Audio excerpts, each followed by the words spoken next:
నీ ఫ్రెండ్స్ గుర్తుపట్టి సెల్ఫీలు మనం కొంచెం స్పెషల్ సెలబ్రిటీ స్టేటస్ సాధించగలం. మా ఫ్రెండ్స్ కూడా ఊహా ఒక్క ఫోటో దిగుతా, నేను అందరికి కూడా చెప్పుకోవాలి నీతో ఆర్టిస్ట్తో దిగాను అని. చెప్పు. పెద్ద పెద్ద వాళ్ళే ఆ సార్ ముందు నుంచొని చేయాలంటే, నాన్నదార మ్యామ్ పక్కన నుంచొని చేయాలంటే భయపడతారు.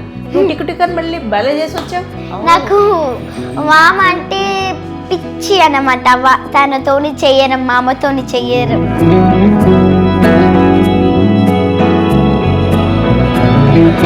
కరెక్ట్గా ఎగ్జామ్ టైంలోనే షూటింగ్ కూడా వస్తుంది అనుకో, వచ్చే ఉంటుంటుంది. ఎలా మేనేజ్ చేసావు? తప్పదు కదా, హీరోయిన్ కావాలి అంటే అలాంటి కష్టం. హీరోయినా? సో మన ఏం అక్కడుందన్నమాట. మరి నేను అక్కడ ఉంటేనే కదా ఇంత ఎక్స్పెక్ట్ చేస్తాను.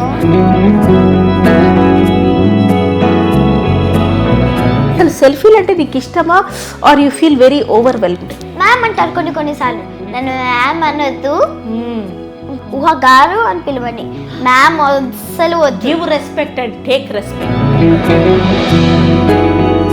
థ్యాంక్ యూ అనిల్ మామ, నేను మీ వల్లనే ఇంత పెద్ద స్థాయికి వచ్చాను. Thank you so much. నీకు డాన్స్ క్లాస్ ఇష్టమా? వెస్టర్న్ చేస్తావా, క్లాసికల్ నేర్చుకుంటున్నావా? అంటే అలా కాదు, ఇప్పుడు సీడీ ఇలా ఉంది, ఇలా తక్కువ చెవింటే ఇలా తక్కువ